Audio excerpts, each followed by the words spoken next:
Welcome to This Explainer. Today we're jumping right into a really fascinating concept called the alchemy of action. It essentially flips a script we've been handed our entire lives. You know how we're always told that doing good is all about having pure intentions? That it's the thought that counts, right? Well, our source material today suggests something much more profound. It proposes that doing good isn't just about what's going on in your head or your heart before you act. The physical action itself is actually a transformative spiritual path. It's super easy to lean entirely on that good intentions side of things, isn't it? As long as we meant well, we're good. But the source completely challenges that baseline assumption. Goodness isn't just a fleeting thought, it's a transformative action, meaning the physical act fundamentally changes the person doing it. It's not just about, tallying up points on a cosmic scoreboard. It's about experiencing a massive, deep internal shift. So to really get this, we need to understand this idea of alchemy. When we say the alchemy of action, we're talking about how the physical act of doing something good fundamentally alters our own internal chemistry. It literally changes our spiritual and emotional makeup. You don't just do a good deed and walk away the exact same person. The deed works on you, it heals you, and it physically reshapes your inner world. All right, let's look at a prime historical example to really anchor this idea. The Moses paradigm. Okay, picture this. Moses just helped some women water their sheep. It's a spontaneous, incredibly kind act. And right after doing this, he makes this beautiful, desperate prayer, a dua, to God, saying, I am fakir, or in need, or poor, or desperate for any good. He is essentially begging for literally any good that God can send his way. But let's pause for a second. Think about the timing. Why did Moses ask for this right now? Why not back in Egypt? I mean, he could have made this exact same prayer when he was fleeing or when he was in immediate moral danger. Why make this intense plea right after doing a good deed for total strangers? The source points to a fascinating psychological and spiritual shift here. It wasn't just that Moses wanted good things to happen to him. It's more likely that he experienced profound immediate relief after helping those women. He actually felt healed by that specific act of kindness. The alchemy had taken place. He tasted just how incredibly good it felt to be of service. And suddenly, he desperately needed more opportunities to do it. He recognized, in that moment, that the action itself was the medicine. And this perfectly sets up a major paradigm shift regarding how we view religious scripture. Let's talk about the map versus the destination.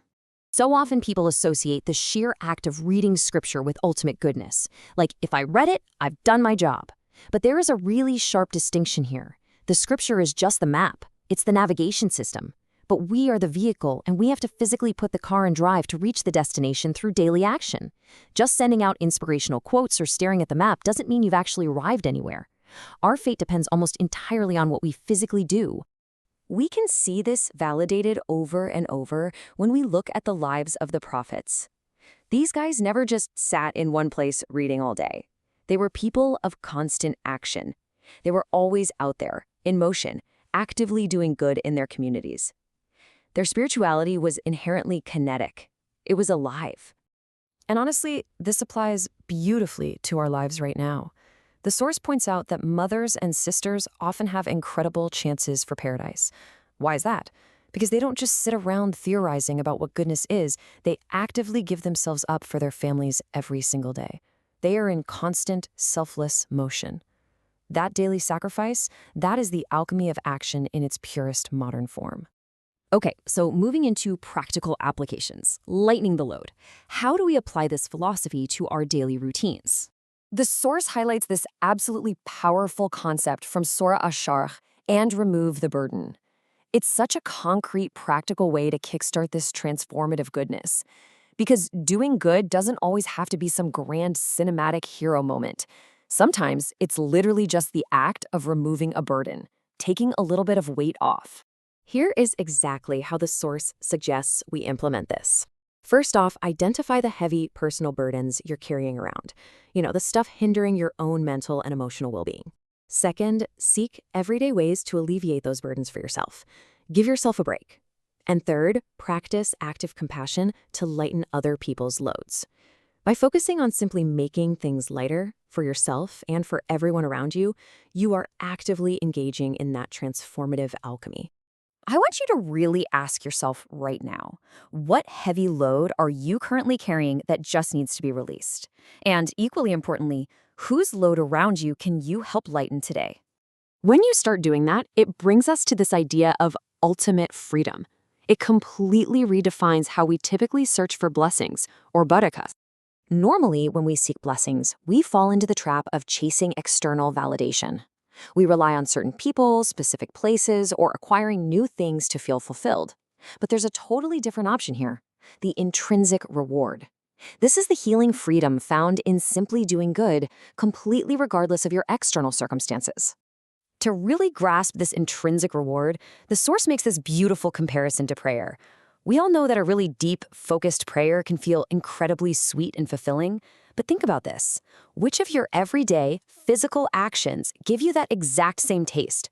If you aren't doing any good deeds that yield that same deep, spiritual satisfaction, you might be missing the absolute core of this path. The scripture anchors the whole concept so perfectly with this quote: "Whoever does what is just and right does so for his own good, and whoever does evil does so to his own detriment." It brings everything full circle. Doing good isn't a favor you're doing for the universe. It is a favor to yourself. It is literally for your own good, transforming you entirely from the inside out. So, the crucial takeaway from this entire explainer is actually beautifully simple. Just do good. That's it. It's freedom.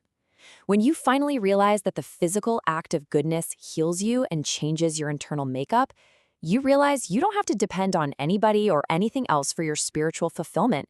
You already hold the key. To wrap up our explainer today, I'll leave you with this final thought to carry with you.